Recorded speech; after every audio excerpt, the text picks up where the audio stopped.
അപ്പോൾ ഗൈസ് ഞാൻ ന്യൂ മൊബൈലിലാണ് നിൽക്കുന്നത്. അപ്പോൾ എന്താണെന്ന് വെച്ച് കഴിഞ്ഞാൽ നമ്മുടെ സഫാരി മാൾ ഇവിടെ ഉണ്ട്, അതേപോലെ നമ്മുടെ ലുലു മാൾ ഇവിടെ ഉണ്ട്. അപ്പോൾ ഇതിൻ്റെ ഇടയിൽ നിന്ന് വീഡിയോ ചെയ്യുന്നത് എന്താ നിങ്ങൾ ആലോചിക്കുന്നുണ്ടാവും. അപ്പോൾ എന്താണെന്ന് വെച്ചാൽ നിങ്ങൾക്ക് ഒരു അടിപൊളി ഫുഡ് സ്പോട്ട് കാണിക്കാമെന്ന് വെച്ചിട്ടാണ്. അപ്പോൾ നിങ്ങൾ എൻ്റെ കൂടെ പോന്നോളൂ. അപ്പോൾ ചട്ടിക്കറി റെസ്റ്റോറൻറ്റ്, അപ്പോൾ അടിപൊളി ഫുഡാണ്, നാടൻ ഫുഡാണ്. ആസിഫ് പറഞ്ഞിട്ട് ഞാൻ നിങ്ങളെ കൊണ്ടുപോവാണ്. അപ്പോൾ അത് കറക്റ്റായില്ലെങ്കിൽ നിങ്ങൾക്ക് അവരെന്തും ചെയ്യാം, എന്നൊന്നും ചെയ്യാമല്ലോ. ഇതാണ് ആസിഫ്. അപ്പോൾ ഞങ്ങൾ ലുലുവിൻ്റെ ബാക്ക് സൈഡിലാണ് ആ റെസ്റ്റോറൻറ്റ് എന്ന് പറഞ്ഞില്ലേ. അപ്പോൾ നമ്മൾ ജസ്റ്റ് ലുലുവിലും കയറിയിട്ട് ഇങ്ങനെ കറങ്ങി വരാമെന്ന് വെച്ചിട്ട് ലുലുവിൽ കയറിയ കേട്ടോ. അപ്പോൾ ആസിഫേ എന്താ വാങ്ങി തരാം? എനിക്ക് നല്ല ബീഫ്, പൊരിച്ച ബീഫ്, നല്ല വറുത്ത ബീഫും പൊറോട്ടയും കഴിക്കാം. അപ്പോൾ വാങ്ങി തരുമെന്ന് പറയുന്നുണ്ട്. അപ്പോൾ എന്താ അവിടെ എത്തിയിട്ട് നോക്കാം കേട്ടോ. ഞങ്ങളിപ്പോൾ വന്നിരിക്കുന്നത് കറിച്ചട്ടി റെസ്റ്റോറൻറ്റിന് മുമ്പിലാണ്. അപ്പോൾ നമുക്ക് ഉള്ളിൽ പോയിട്ട് ഫുഡ് കഴിച്ചിട്ട് അത് എങ്ങനെയുണ്ട് എന്ന് നമുക്ക് നോക്കാം.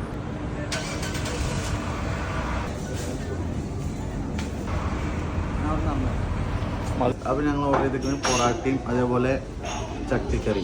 നമ്മുടെ നാട്